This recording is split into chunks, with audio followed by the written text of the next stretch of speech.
Sabi ni Amy Babalina, "Ading, uwi na tayo, magpagamot ka." Kaya po natapos ng second day, yung INC rally.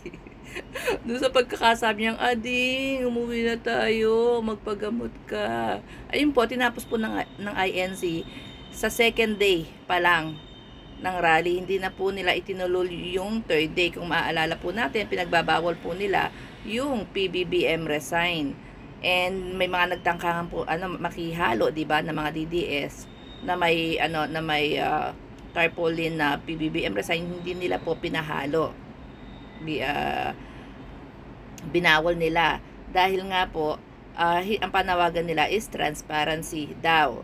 So dahil dun sa pagkakasabi ni Amy na, "Ading, uwi na tayo, magpagamot ka." So it's indicate na pinabababa niya si PBBM. And sa akin pong opinion is talagang about destabilization yung rally. Kasi sunod-sunod po meron pa yan sa 30, di ba? 3 days yan. Tapos meron pa yan sa 30. And makikita naman po natin doon sa inilabas kong video kahapon na pagbaba ni Amy Marcos Babalina is niyakap siya ni Marcoleta, di ba? Niyakap ni Marcoleta, sinake hand po, kinang-congratulate yata ni ng mga INC leaders. Makikita niyo naman po dun sa video ko kahapon. Talagang hinihintay siyang bumaba dun sa entablado at sinake hand siya ng mga INC leaders at niyakap po siya ni Marcoleta. So hindi ko po alam kung nabudol ang mga INC members na gamit dito dahil isipin nyo, ang pinaakyat si Chavit Singson sangkot sa anomalya, si Marcoleta na nagsinungaling sa salin na nahaharap ngayon sa kaso, at si Babalina, no, na hinahabol niyang hindi lumabas yung kanyang bagman nung siya ay congressman po sa Ilocos, bagman po sa DPWH, na may mga kalokohan din dahil papunta na po sa kanya yung yung kaso, yung investigation pala. So yun po. So ako'y hindi naniniwala na hindi ito alam ng INC itong sasabihin na ito ni Babalina. Ko, planado po lahat ito, no? Pinagkagastusan nga di ba? Pagkakagastusan ba naman yung rally na yan, di ba, ng milyon-milyon. May pa 5-star hotel pa. Kung hindi nila alam yan, pinaakit nila yung tatlong politiko, di ba?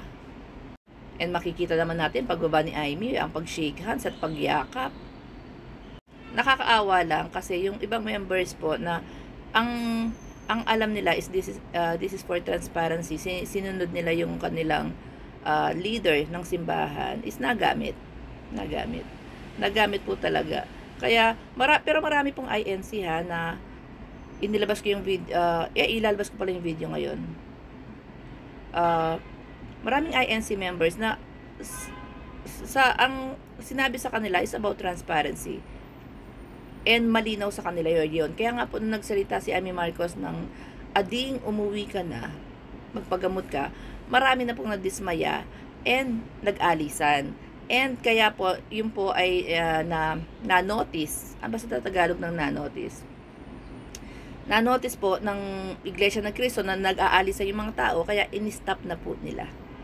So, pero kung nanatili yung mga tao sa venue, hindi po nila i-stop yan. Meron pa yung third day.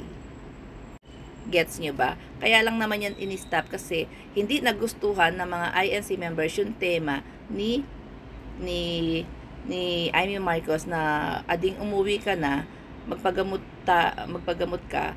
It's indicate na pinabababa niya. So hindi po nagustuhan ng mga INC members yun. Kaya may mga nag-alisan na and na-notice siya ng mga leaders ng INC, kaya pina-stop na po in second day agad-agad, di ba? Pagkatapos ni Amy Marcos, agad stop agad. Kasi na-notice nila nag-aalisan ng mga INC members Buti na lang yung mga kamag-anak kong INC hindi nagpunta. Kundi nasama po sila sa nagamit.